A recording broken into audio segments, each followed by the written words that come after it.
Welcome, guys. Welcome to I think the final lecture for class 10th NCERT of geography. Okay. तो manufacturing के chapter में थे हम लोग. तो ऑब्वियसली मैन्युफैक्चरिंग इकोनॉमिक पर्सपेक्टिव से भी इम्पोर्टेंट है, लेकिन अब ज्योग्राफिकल पर्सपेक्टिव से भी देखेंगे. तो ज्योग्राफिकल पर्सपेक्टिव से जब हम लोग देखेंगे तो we will talk about resources, availability of resources, location of resources. Okay, इन सब के बारे में हम लोग बात करते हैं. सो इसमें क्या है, what is the importance of manufacturing. So ये बैकबोन ऑफ इकोनॉमिक डेवलपमेंट होता है. It helps okay in modernising agriculture. It reduces dependence on agricultural income. और क्या करता है, जॉब्स को प्रोवाइड करता है. इसका प्री कंडीशन क्या होता है, इरेडिकेटिंग अनएम्प्लॉयमेंट, पोवर्टी. ओके, तो ये क्या करता है, अनएम्प्लॉयमेंट और अगर पुअर्टी, अगर आपको उसको खत्म करना है, if you want to destroy unemployment and poverty, तो आप कैसे कर सकते हो, ओनली थ्रू मैन्युफैक्चरिंग. ऑलराइट, अगर आपको मास पॉवर्टी हटाना है तो, because that has been the experience of China. Okay, China का क्या है कि अगर मास पॉवर्टी खत्म करना है तो you have to build manufacturing, right. Export of manufactured goods fosters trade, commerce and foreign exchange. तो फॉरेन एक्सचेंज कमाने में हेल्प करता है, ट्रेड को फॉस्टर करता है, कॉमर्स को फॉस्टर करता है, फैसिलिटेट करता है. Prosperity of countries also lies in increasing and diversifying manufacturing industries. Okay, relation between agriculture and industry. So agriculture or industry complement karte each other. They complement both of each other, boosting productivity and efficiency. तो आपको एक चीज पता होगी, China 2023 prelims में एक statement था कि चाइना, ये इंडिया का जो प्रोडक्टिविटी है, agricultural productivity, that is much more than China. Okay, या याद होगा आपको. So is it a correct statement? India का जो प्रोडक्टिविटी है, it is much much more than China. The answer is no.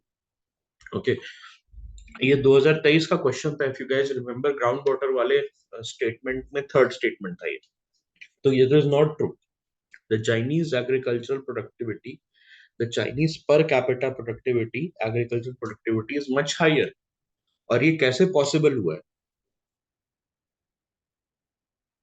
This has been made possible only because उनका जो बाकी के मेट्रिक्स है मैन्युफैक्चरिंग में, उसमें उनका बेटर हुआ है. ओके, अब उसमें अगर मैन्युफैक्चरिंग मैट्रिक्स में बेटर हुआ है तो दे गॉट मनी, वहां से पैसा आया उनको. और वो जो पैसा है उन्होंने क्या किया, वही पैसा उन्होंने एग्रीकल्चर में इन्वेस्ट किया. Okay, industries rely on agriculture for raw material and provide essential products like irrigation pump, fertilizer, pesticide, etc. in aiding agriculture production. Contribution of industry to national economy. तो मैन्युफैक्चरिंग सेक्टर जो है वो 17% of GDP पे stagnate कर गया है in the last 2 decades, जिसमें से 27% इंडस्ट्री का शेयर है. मतलब अगर मैं एक पाई बनाऊं तो इसमें से 27%, 27% मैन्युफैक्चरिंग है. और इस 27% में अगर आप देखोगे, इस 27% में आपका मैन्युफैक्चरिंग भी आता है. This is the total industrial share. And what it is saying, that is pi में से ये वाला पोर्शन विच इज 17%, 100% का 17%. इफ आई जस्ट से कि सपोज अगर 100 रुपीज जीडीपी है, तो उसमें से 17 कहाँ से आ रहा है, 17 आ रहा है मैन्युफैक्चरिंग से, आउट ऑफ ए टोटल 27. 27 किसका है, इंडस्ट्रीज का है. तो इंडस्ट्रीज का है 27, और उसमें से 17 मैन्युफैक्चरिंग का है, और ये स्टैग्नेट करके है. Did you understand this? इसमें कंफ्यूजन किसी को? मान लो इंडिया का जीडीपी 100 है, उसमें से 27 इंडस्ट्री का है. ओके, $27 इंडस्ट्री का है, और उसमें से $17 मैन्युफैक्चरिंग का है. मतलब $100 के जीडीपी में $17 मैन्युफैक्चरिंग का है। तो टोटल 17% इंडिया का जीडीपी जो है कहाँ से आ रहा है? मैन्युफैक्चरिंग से आ रहा है। Is it a good metric? Is it a satisfactory metric? It's not. Okay, it's not. In general, हम जो चाह रहे हैं कि एटलीस्ट 30%, 25 से 30% जो है मैन्युफैक्चरिंग से है। Okay, it is lower compare to some East Asian economies like China, Vietnam, जिनका 25 से 35% मैन्युफैक्चरिंग से आता है। Manufacturing growing at 9 to 10% annually. Manufacturing जो है वो ग्रो कैसे करता है? 9 से 10% एनुअली सिंस 2003। 2003 से 9 से 10% एनुअल रेट से ग्रो कर रहा है। Okay, industrial location. सो यहाँ पर एक और चीज है, बट मैन्युफैक्चरिंग इंपॉर्टेंट क्यों है? Because it is labour intensive. ऐसे समझो दैट अगर एक सर्विस सेक्टर है और एक मैन्युफैक्चरिंग सेक्टर है, तो सर्विस सेक्टर अगर $100 जनरेट करना चाहे रेवेन्यू, तो it can be generated by 1 to 5 people। एक लैपटॉप की जरूरत पड़ेगी, एक वेबसाइट बनाओ, एक लैपटॉप की जरूरत पड़ेगी, आप अकेले $100 का रेवेन्यू जनरेट कर सकते हो। करेक्ट?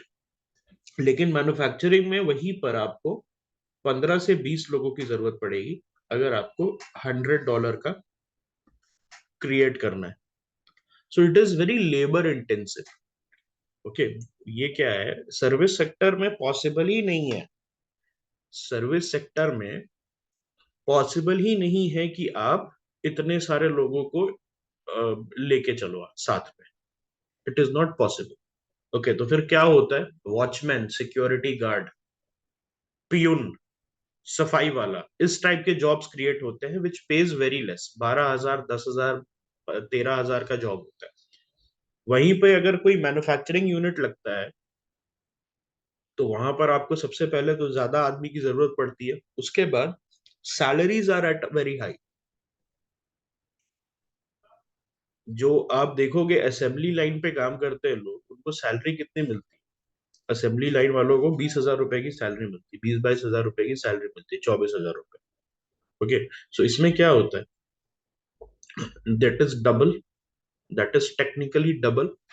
25,000 की सैलरी प्लस इंसेंटिव, तो डबल है ऑलमोस्ट। तो ये जो है, ओके, ये जो चीज है इंपॉर्टेंट है इंडिया के लिए, अगर हमें अपना इनकम बढ़ते हुए देखना। Okay, industrial location.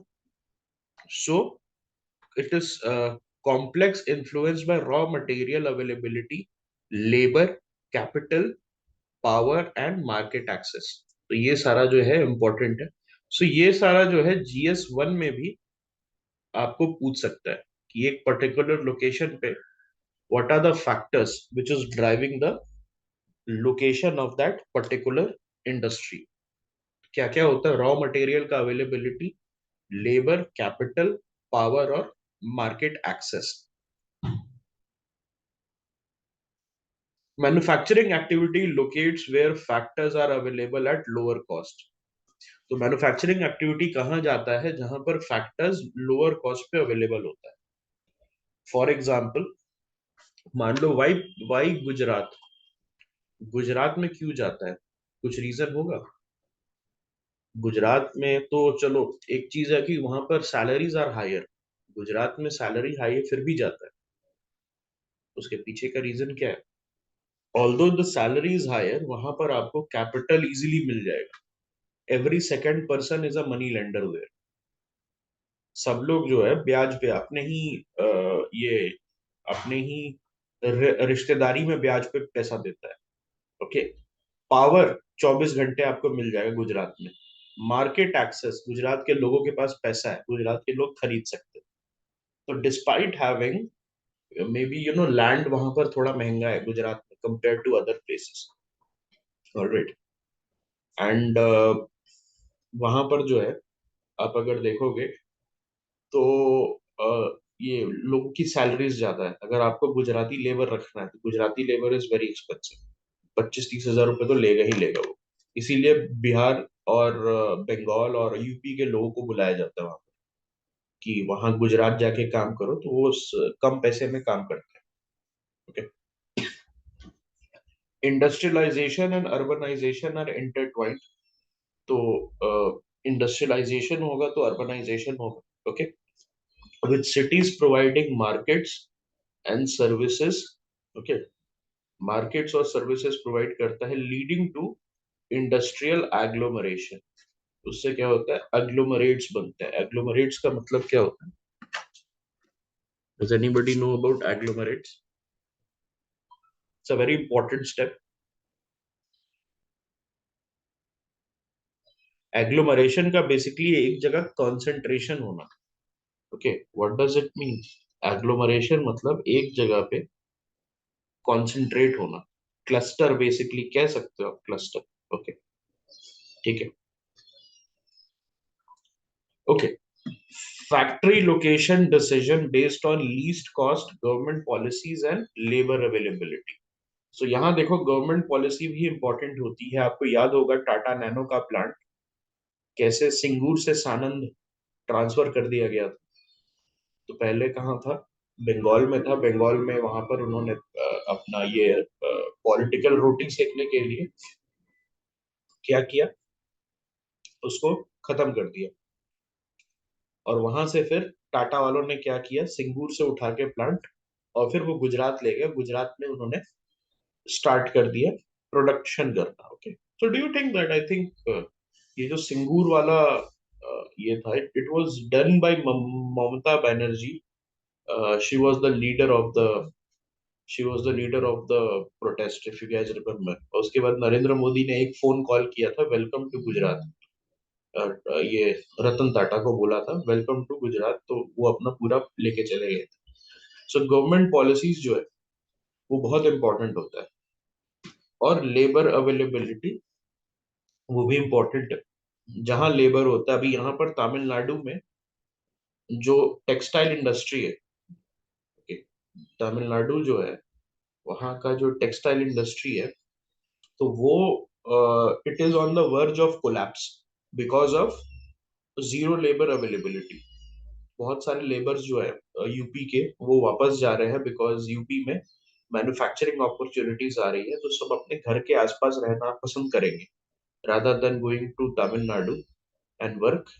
People would like to, and getting beaten up. आजकल वो भी चल रहा है ना, उनका सेल्फ रिस्पेक्ट मूवमेंट टाइप का, तो उसमें लेबर वगैरह को पीट देते हैं। तो इसीलिए यूपी में वापस जा रहा है। अभी एक there is this place in Tamil Nadu जहाँ पर it's on the verge of collapse. It's on the verge of collapse.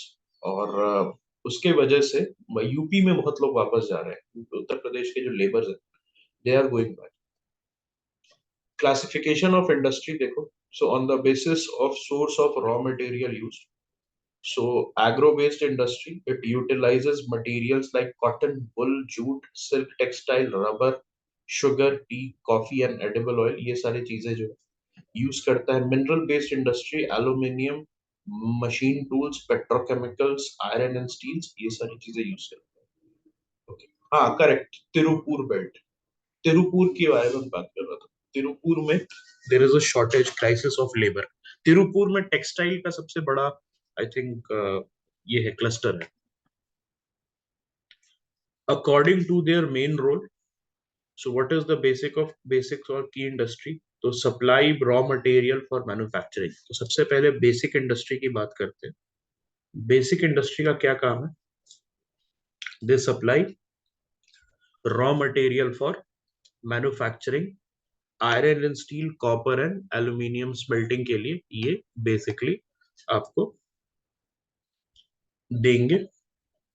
ठीक है, आपको जो रॉ मटेरियल होता है इसमें देंगे। Consumer industry, they shall produce goods directly used by consumers, sugar, toothpaste, paper, sewing machine and fans। So ये जो है आपके इमीडिएट कंजम्पशन के लिए, तो ऐसा नहीं होता ना कि फैंस जब आप खरीदते हैं तो उसको कुछ और चीज में कन्वर्ट करना है, आप डायरेक्ट यूज कर सकते हैं। तो ये कंज्यूमर इंडस्ट्री का पार्ट है। On the basis of capital investment, small scale industry, it is defined by maximum investment allowed on unit assets currently capped at 1 crore rupees। तो यहाँ पर आप क्या पढ़ेंगे, एमएसएमई और उससे रिलेटेड स्कीम्स करेंगे। तो where it is possible, it will be possible through the Vikaspedia portal. ठीक है। I think yesterday some of you guys went to the Vikaspedia portal, अभी तो है नहीं, हाँ उत्सव आ गया। तो I think Utsav went to the Vikaspedia portal and he was able to find very good ये information on that। yes, so AI summary भी है उनके पास, तो that is also something which I'll not say कि आप कर सकते हो, because देखो AI summary में आपको पता चलेगा उस पर्टिकुलर चीज के बारे में। हमारा मोटिव क्या है, क्वेश्चन बनाना। तो क्वेश्चन कैसे बनेगा, जब तक आप वो नहीं देख लेते, ईच एंड एवरी पॉइंट आपको क्लियर नहीं है, तब तक एमसीक्यू नहीं बनेगा। Okay. On the basis of ownership कैसे डिवाइडेड है, so public sector industry, something which is owned and operated by government agency, जिसमें भेल सेल, ओके ये आ जाता है, Coal India, ONGC. Okay. Then private sector industry, something which is owned and operated by individuals और groups, इसमें आपको TISCO, Bajaj auto, Dabur, ये सारा आ जाता है। ओके। जैसे ये सारी कंपनीज है आपकी, सैमसंग, गूगल। ओके। उसके बाद joint sector industry, something which is jointly run by state and individuals और ग्रुप्स, इसमें आपका ऑयल इंडिया लिमिटेड आ जाता है। Cooperative sector industry, okay, cooperative sector industry, इसमें which is owned and operated by the producers of raw material. तो होता क्या है कि जैसे लिज्जत पापड़ है, तो अब लिज्जत पापड़ कंपनी है, या मान लो अमूल है, तो वहां पर कौन उसको ओन करता है, the people who make the milk, the people who जो वो निकालते हैं, पापड़ को बनाते हैं, है ना। तो ये जो है cooperative sector, it's a very novel theme, जहां पर जो the people who supply the raw material, the people who who produce the raw material, they are the people who own it। okay, not only raw material, अब पापड़ है जैसे, तो पापड़ में होता क्या है, द होल कंसेप्ट इज कि जैसे औरतें अपने घर से पापड़ लेके आती हैं और एक कलेक्शन सेंटर पे जमा कर देती हैं, उनका लिख लिख लिया जाता है कि this member has given this many papad, और उसके बाद उस पापड़ को क्या किया जाता है, उस पापड़ को एक पैकेट में करके और फिर आगे बढ़ा दिया जाता है। लेकिन हु इज द ओके, और who is the owner, it is the women, okay, who is supplying the papad. और इसमें एक फायदा क्या होता है, उनको लोन भी मिलता है।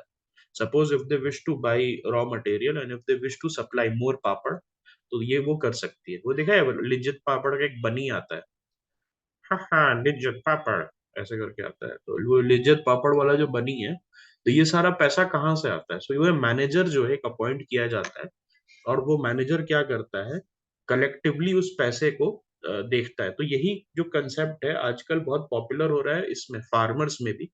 तो आपने सुना होगा, there is this one concept, क्या नाम था इसका, FPOs, farmers producers organisation. FPOs के बारे में आप लोगों ने सुना होगा, फार्मर्स प्रोड्यूसर्स ऑर्गेनाइजेशन। तो वहां पर भी सेम काम होता है, बहुत सारे फार्मर्स साथ आके अपना क्या करते हैं, रॉ मटेरियल्स की एक कंपनी बनाते हैं, जिसमें एक मैनेजर को हायर करता है। वो मैनेजर क्या करता है, उस पर्टिकुलर कंपनी को वो आगे बढ़ाता है। ठीक है। Based on the bulk and weight of raw material and finished goods. Heavy industry, it deals with materials like iron and steel. Okay, iron and steel material, okay, उसमें deal करता है. Light industry, it utilizes light raw material and produce light goods.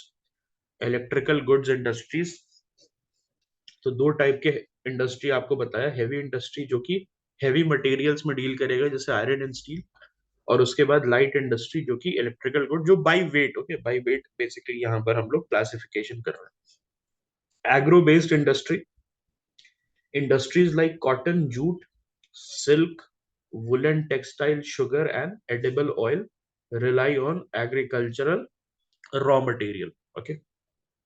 Textile industry, it contributes significantly to industrial production, employment, and foreign exchange earnings. Self-reliant industry with complete value chain from raw material to high value product. बड़ा interesting है। आप cotton या other fibres जो है, आप यहाँ आप अपने खेतों में उसको उगा सकते हो, और उसके बाद वहीं एक ही प्लेस पे you can convert it into clothes. तो इंटायर वैल्यू चेन जो है एक ही जगह आपका प्रेजेंट हो जाएगा। कॉटन टेक्सटाइल, तो हिस्टोरिकली हैंड स्पिनिंग से और हैंडलूम वीविंग से हम लोग प्रोड्यूस करते हैं, which was shifted to power looms post 18th century. 18वीं सदी के बाद इसको पावर लूम्स के बेसिस पे, जो कि ब्रिटिश इंग्लैंड में इन्होंने स्टार्ट किया था। colonial period saw setback as Indian industry couldn't compete with English mill made cloth। तो English mill made clothes क्या था, it was cheaper। जो अंग्रेजों का क्लोथिंग इंडस्ट्री था, it was powered by mills, और उसके वजह से वो जो मिल था, मिल पर्टिकुलर मिल्स जो थे, they used to produce a lot of cheap clothes.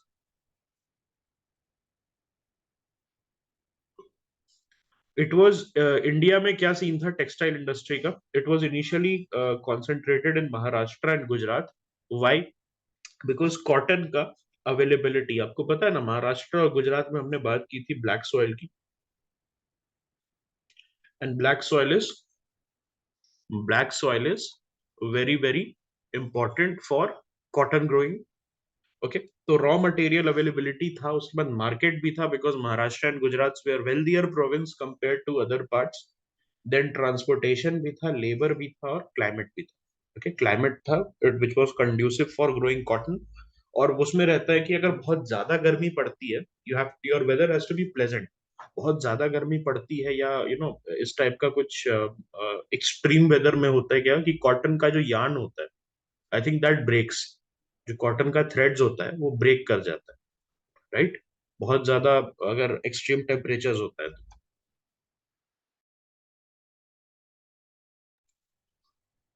Industry provides livelihood to farmers, cotton pluckers, and workers in ginning, spinning, weaving, dyeing, etc. Okay. ये जो है लाइवलीहुड प्रोवाइड करता है सभी को, वर्कर्स को, कॉटन प्लकर्स को, फार्मर्स को। It creates demands for related industries like chemicals, dice, packaging and engineering. Export कहाँ कहाँ जाता है? जापान में यान जाता है, और यूएसए, यूके, रशिया में कॉटन गुड्स जाता है। There is a mismatch between demand and supply due to fragmented small units focusing on local markets। तो यहाँ पर क्या है कि उतना सप्लाई नहीं हो पा रहा है। Why? What is the reason? The reason is कि जो स्मॉल यूनिट्स हैं वो लोकल मार्केट्स पे फोकस करते हैं, इंटरनेशनल इंटरनेशनल डिमांड पे नहीं। पावर सप्लाई इशू भी रहता है। There is a power supply issue and outdated machinery, वो भी एक बड़ा एक इशू है। अभी भी हमने बहुत सारे यूनिट्स जो हैं वो 50-60 साल पुराने मशीन्स को यूज करके अपना काम चला रहे हैं, which is not at all an efficient way. Okay, low output due to outdated tech and lack of modernisation, ये भी एक प्रॉब्लम है। उसके बाद हम आ जाते हैं जूट टेक्सटाइल पे। सो ये याद रखना, India is the largest producer and second largest exporter of raw jute and jute goods. तो ये बहुत इंपॉर्टेंट है, इंडिया जो है लार्जेस्ट प्रोड्यूसर है और सेकंड लार्जेस्ट एक्सपोर्टर है। Why not the largest exporter? Why not the largest exporter? उसके पीछे का रीजन यही हो सकता है कि इंडिया जो है वो अपने से कंज्यूम भी करता है। बिकॉज आपने देखा होगा बोरा, जूट सबसे बड़ा, गनी बैग्स आपने सुना होगा, गनी बैग्स करके सुना होगा आपने। तो इंडिया जो है बहुत हाई लेवल पे गनी बैग्स प्रोड्यूस करता है। जितने भी पीडीएस है, पब्लिक डिस्ट्रीब्यूशन सिस्टम्स वगैरह जो है, उसका जो खाना पीना होता है, जिसमें जो चावल और आटा रहता है, वो गनी बैग्स में ही स्टोर होता है ना। आई थिंक हम सबसे ज्यादा बोरा यूज करते हैं compare to any other country. Correct. ठीक है। Most mills are situated in West Bengal along the Hooghly river. तो बड़ा इंटरेस्टिंग चीज है कि जूट के खेत, जब पार्टीशन हुआ था, तो जूट का जो फार्म्स है वो बांग्लादेश में चला गया था और मिल्स इंडिया में रह गए थे। जूट के मिल्स कलकत्ता के पास हैं और जूट के फार्म सारे बांग्लादेश में। तो एक वही वो बड़ा एक मिसमैच था, जिसकी वजह से दोनों कंट्रीज ने सफर किया। Factors driving mill location. Jute mill का लोकेशन के लिए क्या क्या फैक्टर्स होते हैं? Proximity to jute producing area, availability of water for processing, efficient transportation, cheap labour and infra support. Challenges include competition from synthetic substitute and other countries। तो synthetic substitute भी एक बड़ा प्रॉब्लम है, जिसकी वजह से जूट इंडस्ट्री जो है वो डाउन जा रही है। Opportunities arise from growing demand for environmentally friendly biodegradable material globally। Sugar industry, so India ranks second in sugar production and first in good and khandsari production। तो देखो गुड़ प्रोडक्शन तो makes sense, बिकॉज और कोई country गुड़ करती नहीं है। इंडियन सब कॉन्टिनेंट को छोड़ के मैं पाकिस्तान बांग्लादेश अगर हटा दूं, तो और कोई कंट्री में गुड़ खाने का कंसेप्ट नहीं है। That's what I believe. Okay. बहुत ही एक इंडियन इंडियन एक चीज है। यस।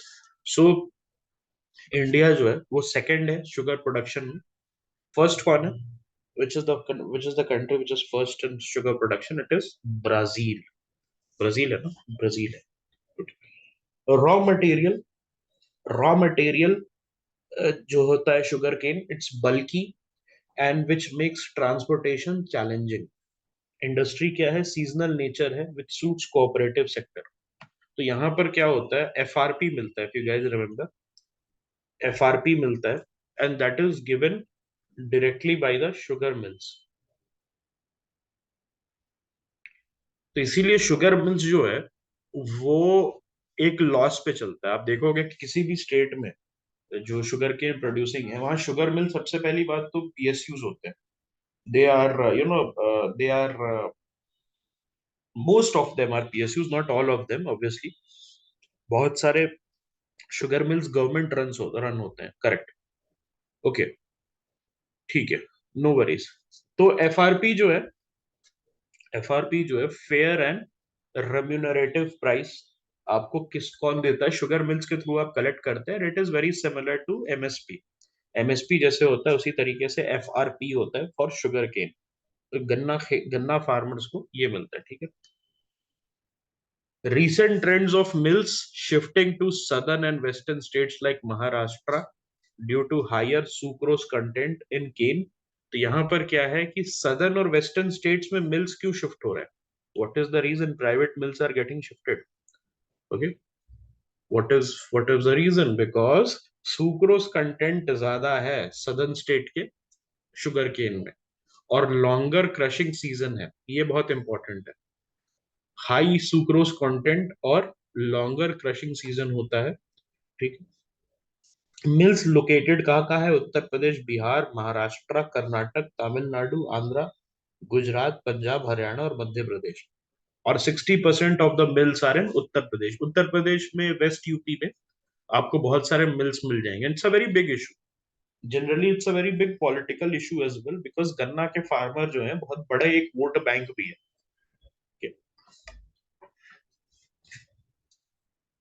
क्या क्या चैलेंजेस है? Seasonality, outdated production method, transportation delays and maximising bagasse utilisation.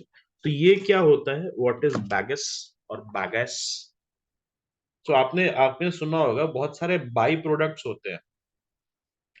आपने सुना होगा बहुत सारे बाई प्रोडक्ट्स होते हैं।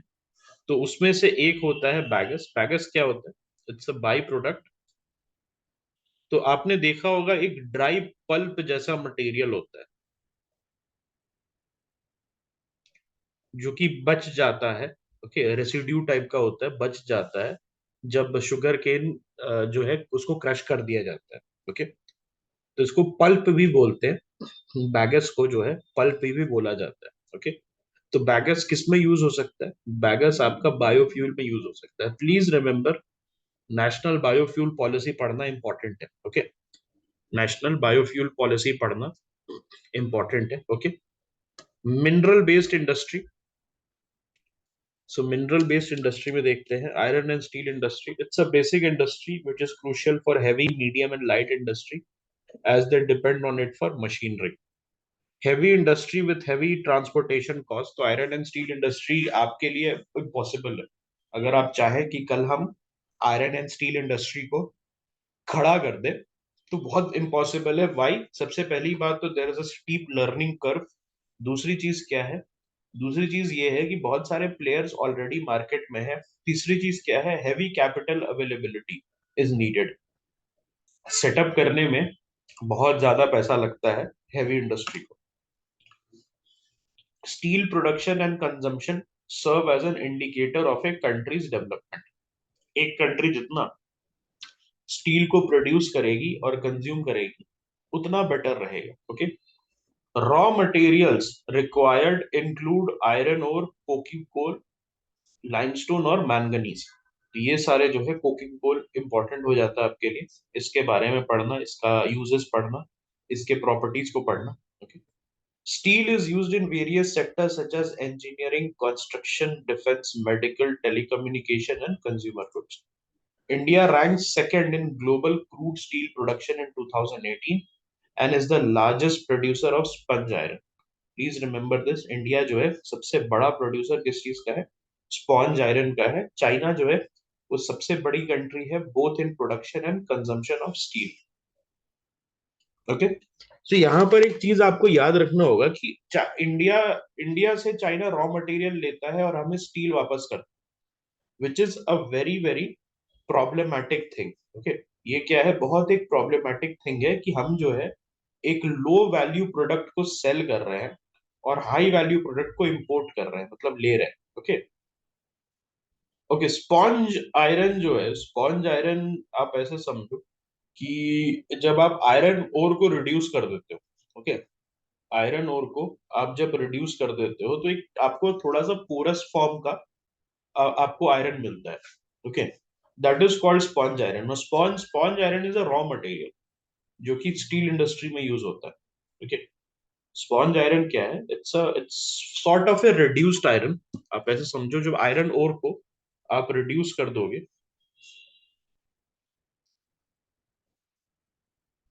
ओके, और उसको फिर आप यूज करते हो, ओके। ये पोरस होता है, it is a porous structure. और इसको आप कहाँ यूज करते हो? As a by product, no not as a by product but as a raw material in the steel industry. Major concentration कहाँ पर है स्टील इंडस्ट्री का? टाटा स्टील आपने सुना होगा, टिस्को, सुवर्णरेखा रिवर के पास। तो ये छोटा नागपुर प्लेट्यू में due to low cost iron और high grade raw material, cheap labour और vast domestic market potential, India का अनरियलाइज्ड पोटेंशियल है। Why why it is unrealised? Because of poor infrastructure, irregular energy supply, lower productivity of labor और high cost and limited availability of coking coal। तो coking coal जो है India में उसका cost बहुत high है और अवेलेबिलिटी उसकी लिमिटेड है, जिसके वजह से हम स्टील प्रोडक्शन में अपना पोटेंशियल रियलाइज नहीं कर पा रहे। Then comes aluminium smelting. तो aluminium smelting, it's the second most significant metallurgical industry in India. Aluminium smelting, अगर आपको याद होगा कल हमने बात की थी बॉक्साइट के बारे में। बॉक्साइट कैसे निकलता है? It's a residue of aluminium rich rocks. और बॉक्साइट जो है वो रिड्यूस करोगे तो क्या मिलेगा? एल्यूमिना या aluminium, correct? Yes, right. So aluminium का properties include lightness, corrosion resistant होता है, हीट कंडक्टिविटी उसका बेटर रहता है और मैलिएबल रहता है। So regular electricity supply and cost-effective raw material sourcing are crucial for the industry location of aluminium smelting। तो आपको इलेक्ट्रिसिटी सप्लाई की जरूरत है, आपको 24 घंटे इलेक्ट्रिसिटी चाहिए और कॉस्ट इफेक्टिव रॉ मटेरियल आपको नीडेड है। बॉक्साइट जो है which is the raw material for aluminium, it's a bulky reddish coloured rock, please remember this. Bauxite क्या है, जो रॉ मटेरियल है, it's a bulky reddish coloured rock, it is used in manufacturing of aircraft utensils and wires. It is gaining popularity. Aluminium is gaining popularity as a substitute for steel, copper, zinc, and lead. तो उनके जगह पे steel, copper, zinc और lead के जगह पे आप aluminium use कर सकते हो। कहाँ कहाँ पे प्लांट्स लोकेटेड है? Odisha, West Bengal, Kerala, Uttar Pradesh, Chhattisgarh, Maharashtra and Tamil Nadu. Okay, ठीक है। Chemical industry, so it is rapidly growing and diversifying sector in India. It comprises both large and small scale units, largest consumer of its own product. तो we R India जो है, we are, हम अपने ही chemical industry के सबसे बड़े consumer हैं, with basic chemicals processed into various industrial, agricultural और consumer goods. Classification of chemicals, दो टाइप के केमिकल्स हो जाते हैं आपका, एक होता है इनऑर्गेनिक केमिकल्स और एक होता है ऑर्गेनिक केमिकल्स। इनऑर्गेनिक केमिकल्स में क्या होता है? Sulphuric acid, nitric acid, alkalis and soda ash. तो ये सारा इंपॉर्टेंट है। सोडा ऐश क्या होता है, सल्फ्यूरिक एसिड का क्या यूज है, नाइट्रिक एसिड का क्या यूज है, ये सारी चीजें आपको पढ़नी होती है। ऑर्गेनिक केमिकल्स में क्या होता है आपका? पेट्रोकेमिकल्स आ जाता है। Petrochemicals is something that you extract which is made from living organisms. Correct, तो समझ गए। और ऑर्गेनिक क्यों बोलते हैं? बिकॉज लिविंग ऑर्गेनिज्म से बनता है। और इसको क्यों यूज करते हैं? मैन्युफैक्चर करने में synthetic fibre, rubber, plastics, drugs and pharmaceuticals. Plants are located near oil refineries और पेट्रोकेमिकल प्लांट। ठीक है। Fertiliser industry primarily produces nitrogenous fertilisers, example के तौर पे urea, phosphatic fertiliser, ammonium phosphate जिसको डैप कहते हैं, और कॉम्प्लेक्स फर्टिलाइजर। ये सारा इंपॉर्टेंट होता है फर्टिलाइजर इंडस्ट्री में। Alright, PNP, I think potassium, sorry phosphorus, potassium और nitrogen based fertilisers, NPK, correct, या पीकेएन जो भी है, एनपीके फर्टिलाइजर्स जो है। उसके बाद यूरिया बेस्ड फर्टिलाइजर्स। ये सारे जितने भी फर्टिलाइजर्स हैं उनको आपको अच्छे से करना है। तो fertiliser industry is important. What is the schemes? Okay, अभी तो डीबीटी स्टार्ट हो गया, डायरेक्ट बेनिफिट ट्रांसफर। जो सरकार क्या कर रही है डायरेक्टली किसान के, पहले क्या करती थी, जो सब्सिडी होता था वो जाता था इंडस्ट्रीज को। अब क्या कर रहे हैं? दे आर सेंडिंग द पैसा, the money directly to the people, the farmers. Okay, DBT के थ्रू एक पीएम प्रणाम स्कीम करके सुना होगा। So that is also something that you need to study. तो फर्टिलाइजर बेस्ड स्कीम्स जो है विकास पीडिया से आपको कर लेना। Okay, India imports all its potash requirements as it lacks commercially usable potash or potassium compounds. Please remember this. ये बहुत important है। इंडिया जो है अपना पोटैश रिक्वायरमेंट सारा इंपोर्ट करता है क्योंकि हमारे पास कमर्शियल यूजेबल पोटैश या पोटेशियम कंपाउंड की कमी है। मेजर फर्टिलाइजर प्रोड्यूसिंग स्टेट क्या क्या है? Gujarat, Tamil Nadu, Uttar Pradesh, Punjab and Kerala. Cement industry, it is essential for construction activities such as building houses, bridges, roads, airports, dams. It relies on bulky raw materials like limestone, silica and gypsum. ये important है। Again, gypsum और limestone has been already been asked. उसका क्या काम? Carbon sequestration में और normal situation में। Okay. Coal, electric power and rail transportation are crucial for its operation. Gujarat जो है वहां पर स्ट्रेटेजिकली लोकेटेड है प्लांट्स आपका सीमेंट इंडस्ट्री का। अडानी ने अभी खरीदा है ना ACC, I think ACC cement वगैरह को अडानी ने खरीदा है। सम सीमेंट कंपनी ही had brought, Adani cements, correct. Okay, automobile industry, so it is important for providing transportation for goods, services and passenger. Liberalisation की वजह से एक हेल्दी इंडस्ट्रियल ग्रोथ हमें देखने को मिला है। कहाँ कहाँ पे कॉन्सेंट्रेटेड है? दिल्ली, गुरुग्राम, मुंबई, पुणे, चेन्नई, कोलकाता, लखनऊ, इंदौर, हैदराबाद, जमशेदपुर एंड बेंगलुरु। तो गुरुग्राम में आपको याद होगा मारुति सुजुकी का प्लांट है।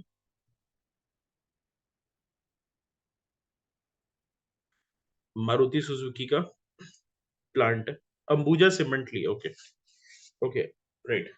सो गुरुग्राम में I think what is the area called, Manesar है क्या? मानेसर में प्लांट है मारुति सुजुकी का, है ना? Information technology and electronics industry. तो ये बेंगलुरु में इंडिया का इलेक्ट्रॉनिक कैपिटल या इंडिया का स्टार्टअप कैपिटल भी आप कह सकते हो, सर्विस सेक्टर का कैपिटल भी है। वहीं पर आपका टीसीएस इंफोसिस का ऑफिस है।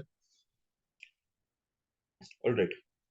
Other significant centres for electronic goods include Mumbai, Delhi, Hyderabad, Pune, Chennai, Calcutta, Lucknow, Coimbatore. Okay, this industry has significantly contributed to employment generation and continues to thrive, especially in hardware and software segments. Air pollution, it is caused by undesirable gases like sulfur dioxide and carbon monoxide, as well as solid and liquid particles. तो इसमें air pollution जो है, it's sort of a by product of industrialisation. तो इसमें क्या क्या है? आपको sulphur sulphur pollution, carbon pollution, okay, this is a very big issue, sulphur dioxide और कार्बन मोनोऑक्साइड, तो ये दोनों याद रखना। ऐसे air pollution is something that we will be completing in detail. Toxic gas leak from industry can have severe long term effect. Water pollution, it results from organic and inorganic industrial waste which is discharged into rivers. Major polluting industry include paper, pulp, tannery, सुना है आपने? कानपुर की tannery की वजह से one of the major reason why the Ganges became so polluted. Okay, Ganges becomes so polluted. उसके पीछे का रीजन यही है, because of the tannery industry, जो बेसिकली लेदर इंडस्ट्री है कानपुर की, वो डिस्चार्ज करती थी अपना एफ्लुएंट वेस्ट गैंजेस रिवर में। Chemical, textile, dyeing, petroleum refineries, tanneries and electroplating, okay, ये सारे इंडस्ट्री जो है बहुत पोल्यूटिंग है। इंडस्ट्री जो है वो dyes, detergents, acids, salts, heavy metals, ये सारी चीजें रिलीज करती है। Major solid waste includes fly ash, phosphogypsum and iron and steel slag. तो कॉपर स्लैग पे क्वेश्चन था, if you guys remember, it was a previous year question, copper slag, right? Thermal pollution, so it occurs when hot water from factories and thermal plant is discharged into rivers and ponds before cooling. तो यहाँ पर क्या होता है, जब hot water factory से thermal plants में discharge होता है, okay, before cooling. Noise pollution, it can cause irritation, anger, hearing impairment, ये सारी चीजें होती है। अब यहाँ पर आप देखो कि जितने भी पोल्यूशन है ये सारा आपका एक्ट्स के थ्रू कवर्ड है। All the pollution are covered through acts and this is something that you need to do in detail, तभी आप इस पे क्वेश्चन बना पाओगे। Okay, alright. Overdrawn ground water reserve को आपको रेगुलेट करना है, जो इंडस्ट्री एक्सप्लॉइट करती है उसको रिड्यूस करना है। Water use by recycling and reusing it in multiple stages. आपको रेन वाटर को हार्वेस्ट करना है for meeting the water requirements. You have to treat hot water and effluents before releasing them into rivers and ponds. What are the other ways जिससे आप reduce कर सकते हो pollution? तो एयर पोल्यूशन को रिड्यूस कर सकते हो, use smoke stacks with electrostatic precipitator, very important. Electrostatic precipitator आप यूज कर सकते हो, फैब्रिक फिल्टर यूज कर सकते हो, स्क्रबर्स यूज कर सकते हो, या इनर्शियल सेपरेटर यूज कर सकते हो। ये इंपॉर्टेंट हो जाता है knowing about all the mitigation measures for air pollution, because air pollution जो है एक important topic है आपके लिए। It's a very very important topic, air pollution. अगर आप देखोगे हर अक्टूबर नवंबर में this becomes a very big issue. Okay, switch to oil और gas instead of coal in factories to reduce smoke emission. Oil और गैस के बजाय आप क्या कर सकते हो, यहाँ पर आप कोल के बजाय ऑयल और गैस पे आ सकते हो। ऑयल और गैस जैसे हमने बताया था, natural gas, it's a cleaner source of fuel. Natural gas क्या है? Natural gas is a cleaner source of fuel. Okay. Noise pollution, it equips machinery and generators with silencers to reduce noise levels. Okay. It redesigns machinery to increase energy efficiency and reduce noise. एक ये भी रहता है, आप silencers use कर सकते हो जिससे नॉइज जो है वो रिड्यूस हो जाएगा. It uses noise absorbing materials to minimise sound transmission. Noise absorbing material use करता है. तो यहाँ पर आपने देखा होगा कैसे नॉइज पोल्यूशन किस में मैंडेटेड है. नॉइज पोल्यूशन अगर मैं बात करूं तो एयर एक्ट के अंदर आता है कि नहीं? एयर एक्ट के अंदर आता है कि नहीं noise pollution? Does it not come in under the air act only? Air act के अंदर ही एक बाई लॉ में आ जाता है एक तरीके से. Okay. The first successful textile mill was established in Mumbai in 1854.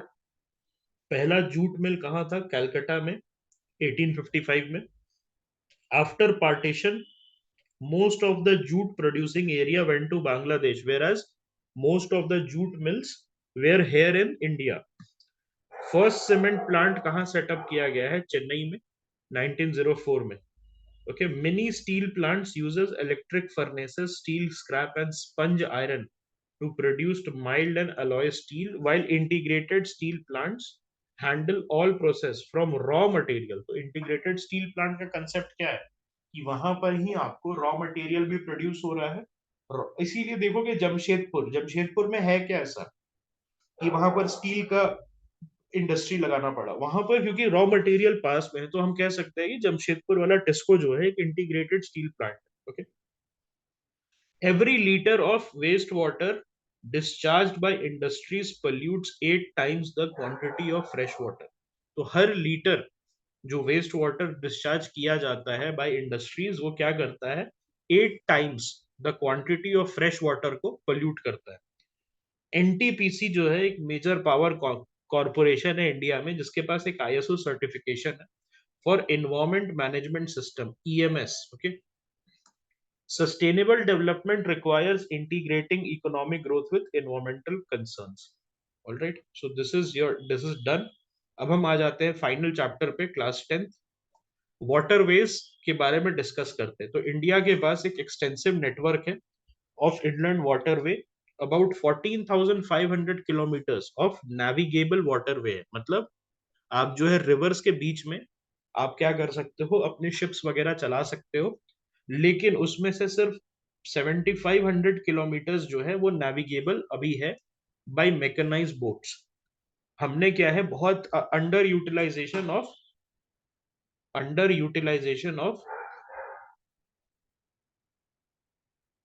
potential. Okay, there is a severe underutilization of potential of our waterway. What is the importance of waterway?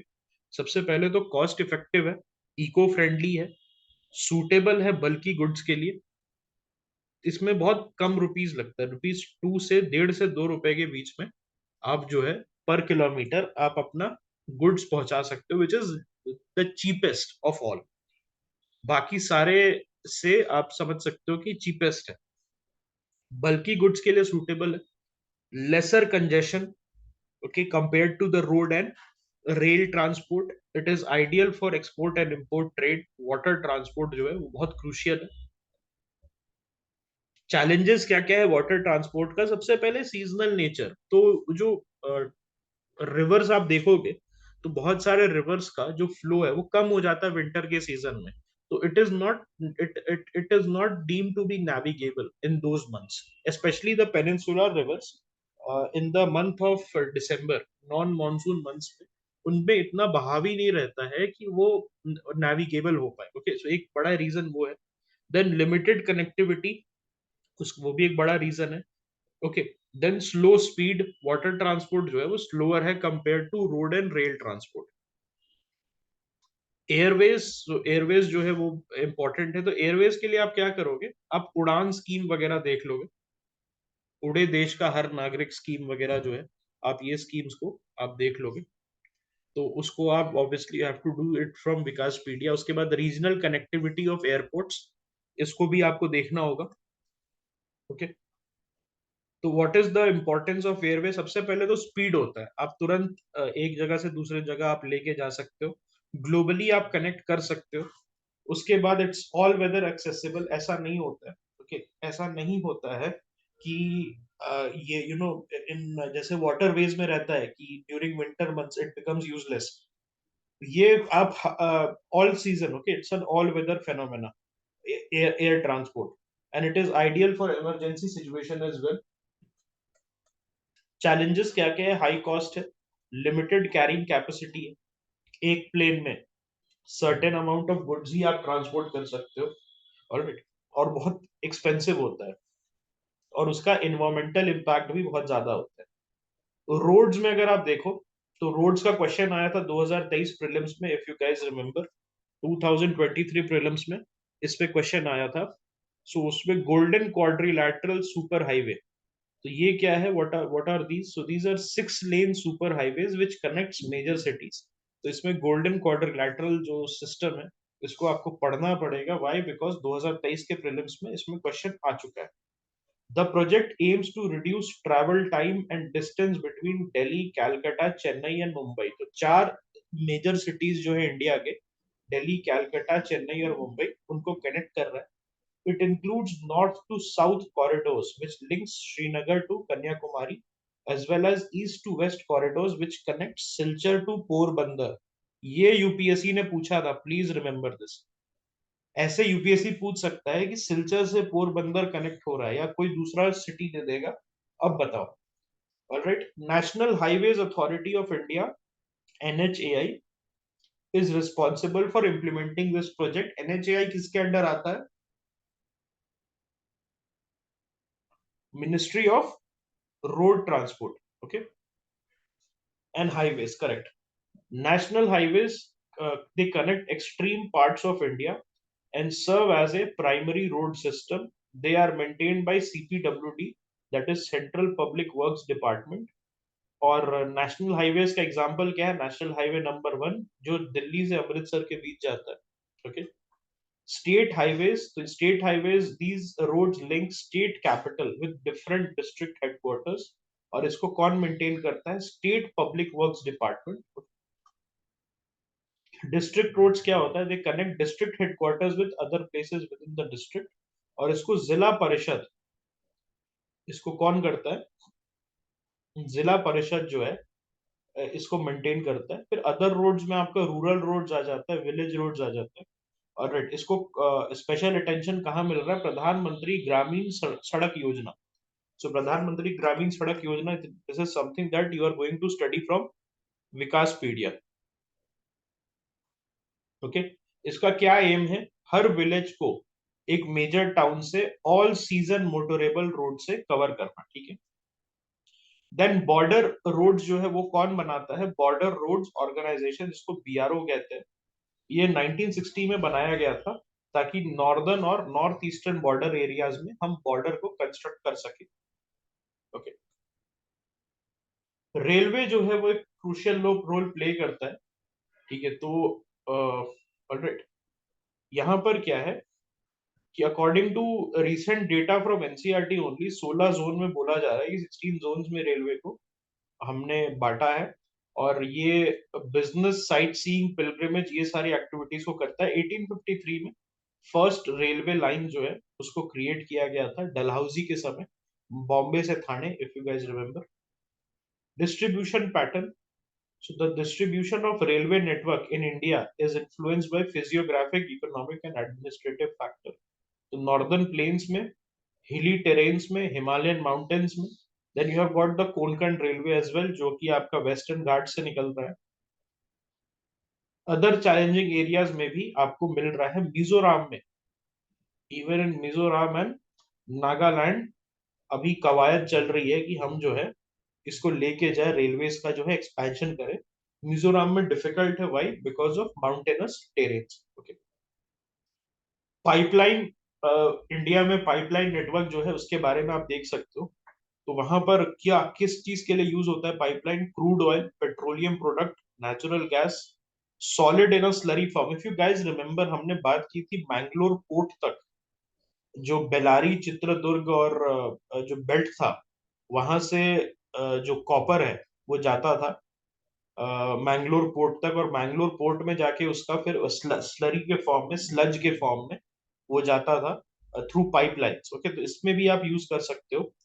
Alright. Major pipelines in India includes upper Assam to Kanpur, Salaya in Gujarat to Jalandhar, and from Hazira to Jagdishpur. तो H V J pipeline है, I think yesterday समुद्र भाई was telling about it, आपको याद होगा। H H V J pipeline was there, correct. तो वो हजीरा इन गुजरात को कनेक्ट कर रहा है कहां पर, जगदीशपुर से, तो नेचुरल गैस को फर्टिलाइजर इंडस्ट्री के साथ कनेक्ट कर रहा है, करेक्ट। पाइपलाइन का इनिशियल कॉस्ट हाई होता है बट उसका रनिंग कॉस्ट बहुत मिनिमम होता है। आप एक बार पाइपलाइन लगा दोगे तो फिर आपको बहुत कम मेंटेनेंस पे आप उसको चला सकते हो। उससे क्या होता है, ट्रांसपोर्ट का जो कॉस्ट है, ट्रांसपोर्ट का जो कॉस्ट है वो आप मिनिमाइज कर सकते हो, और डिलेस को आप क्या कर सकते हो, मिनिमाइज कर सकते हो। ठीक है। नेशनल वाटरवेज क्या क्या है इंडिया में? तो नेशनल वाटरवेज आपका गंगा रिवर पे मिलेगा जिसको NW1 बोलते हैं, ब्रह्मपुत्रा रिवर को NW2 बोलते हैं, west coast canal in Kerala NW3 है। ओके, गोदावरी कृष्णा रिवर पे NW4 है, और Brahmani river was in there in your 2021 prelims. Brahmani Nagavali याद है? ब्राह्मणी नागवली सुबर्ण रेखा आया था क्वेश्चन 2021 में। So this was in, okay, along the Matai river and east coast canal NW5, ये आपका ये नेशनल वाटरवे 5 आ जाता। Other significant waterway Mandovi, Zuari, Cumbarjua, Sundarbans, Barak, okay, and the backwaters of Kerala, इसमें मिल जाता है। ठीक है। ओके, आई थिंक हाँ, पोर्ट्स पे आ जाते हैं। सो पोर्ट्स कौन कौन सा है? वेस्टर्न कोस्ट पे आपका कांडला पोर्ट है। पोर्ट्स का क्वेश्चन आया था 2023 में, तो पोर्ट्स पढ़ना इंपॉर्टेंट है। Okay, correct. तो कांडला पोर्ट गुजरात में है। ओके, इसको दीनदयाल पोर्ट भी कहते हैं। Yes, it was developed soon after independence and it serves as a tidal port. Please remember this. ये क्या है, एक tidal port की तरह सर्व करता है, और ये क्या करता है, केटर करता है एक्सपोर्ट एंड इंपोर्ट को, alright, of highly productive granary and industrial belt. Mumbai port, it is the largest port with a spacious natural harbor. Mumbai port जो है, उसके बाद जवाहरलाल नेहरू पोर्ट बनाया है कहां पर, महाराष्ट्र में, to decongest the Mumbai port. Okay, then the Marmagao port कहां पर है, गोवा में है। यहाँ premium iron ore exporting port of India, and it accounts for about half of the country's iron ore export. इस तरीके के क्वेश्चन आ सकते हैं, प्लीज रिमेंबर दिस, बहुत इंपॉर्टेंट है इसको करना। This type of question they will ask you. बताओ, Marmagao port is the highest port of where from where iron ore is transported. ये आपको स्टेटमेंट आ जाएगा, और फिर आपको उसमें समझना पड़ेगा कि स्टेटमेंट करेक्ट है या रॉन्ग है, असर्शन रीजन में क्वेश्चन दे दे। ओके, then New Mangalore Port, it handles export of iron ore concentrates for Kudremukh mines. Yes, correct. So iron ore का slurry form में through pipelines कुड्रेमुख माइंस से इसको मैंगलोर पोर्ट तक लेके जाया जाता है। Then comes your Kochi port. Kochi port Kerala में, so it is located at the entrance of a lagoon with a natural harbour, और it's the extreme south western port. Okay, so ये इंपॉर्टेंट है इन सब के बारे में जानना। ईस्टर्न पोर्ट्स पे कौन सा पोर्ट है? ट्यूटिकोरिन पोर्ट कहाँ है, तमिलनाडु में। It's a natural harbour port, it facilitates trade with Sri Lanka and Maldives. Chennai port, it is one of the oldest artificial port है ये, प्लीज रिमेंबर। आपको यूपीएससी पूछ सकता है, 4 पोर्ट्स का नाम दे देगा, और इसमें से पूछेगा कि इसमें से नेचुरल कौन सा है, आर्टिफिशियल कौन सा है, ऐसे पूछ सकते हैं। बताओ इसमें से हाउ मेनी पेयर्स, इसमें से how many pairs are artificial, how many pairs are natural, ऐसे पूछ लेगा। Okay, it ranks second to Mumbai in terms of trade volume. Then Visakhapatnam port, it is a deep, it's the deepest landlocked and well protected port. It was originally conceived as an outlet for iron ore exports. Then comes your Paradeep port, ये specialise करता है iron ore के export में। Kolkata port, it's an inland riverine port. Please remember this, which serves as the rich hinterland of the Ganga Brahmaputra basin, और इसको constant dredging चाहिए of Hooghly river. Then comes your Haldia port which is in West Bengal. It is developed to relieve pressure on Kolkata port and it serves as a subsidiary port. ये क्या करता है Haldia port? ये basically Kolkata port पे which is an inland riverine port, उस पे pressure को relieve करने के लिए रहता है और एक सब्सिडियरी पोर्ट की तरह फंक्शन करता है. Alright. Mass communication, international trade. I think don't think this is something that we need to study. Okay. Mumbai to Thane आपको मैंने बता दिया, पहला रेलवे लाइन था. Alright. Digital India programme, please remember this, ये विकास पीडिया से जरूर कर लेना. एनसीईआरटी में मेंशन है तो हमारे लिए इंपॉर्टेंट हो जाता है. ठीक है. सो क्लास 10th की एनसीईआरटी खत्म है. We are done with 6 to 10 NCERT. It's over. Okay.